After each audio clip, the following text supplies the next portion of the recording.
Hi guys, in this tutorial I'm going to explaining about CAN protocol. So we have different type of protocols in our embedded system. So we have I2C, SPI, WAT and CAN protocol. So CAN protocol is the most important and different type of protocol we are using in embedded system. So this CAN protocol is introduced by Robert Bosch. So this CAN protocol is mostly used for automobile industry because of this flexibility of using message priority concept. So comparing with CAN protocol with different protocols, this CAN protocol is a message based protocol. So this is a priority based protocol. uh, we see in uh, I2C, SPI, these are the master and slave concept. So these are depending upon master and slave concept data transmission, but CAN protocol is depending upon only message priority and message transmission. This depending upon message priority.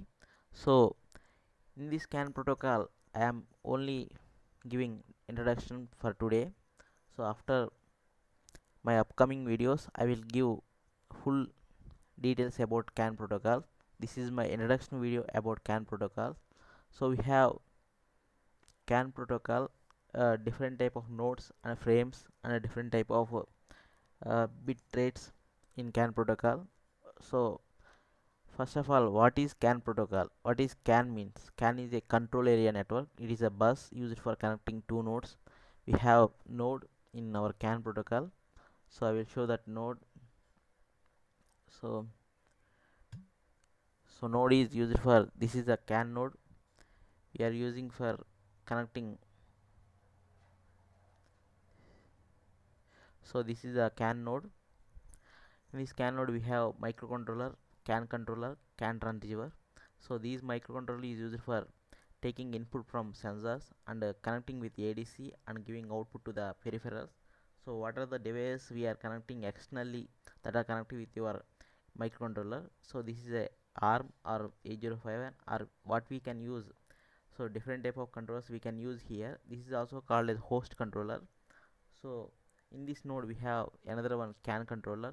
This CAN controller is taking data from our microcontroller, that is also called as host controller giving data to CAN controller.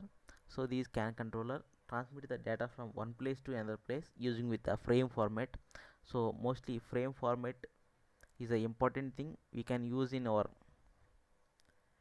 uh, we can use in any embedded system.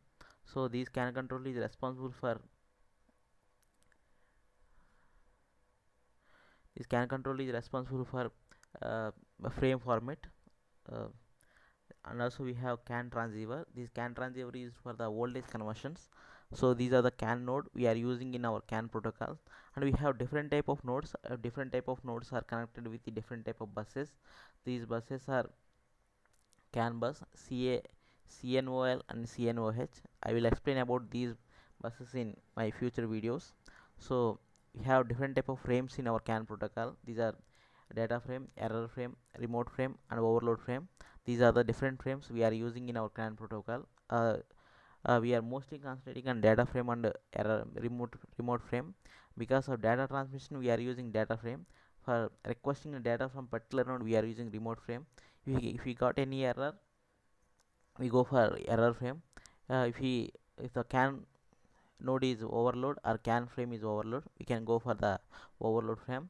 So CAN protocol is mostly depending upon priority based. So message priority, so message priority is depending upon ID allocation. So we have different type of we have each message different type of ID. We can use same ID for each message, but that is not protocol rule. So we can use different ID for different messages. So in our IDs, which is the lowest ID, that is the highest priority. We know the priority concept, which is the lowest value that got the highest priority. So based on that priority, the message, based on that message priority, CAN controller transfer the data and operation will happen in our CAN protocol. So this CAN protocol is mostly used for data transmission and this is mostly used in automobile industry. So this is my brief explanation about CAN protocol, and this is my introduction video about CAN protocol. If you have any doubts, ask me in comment section.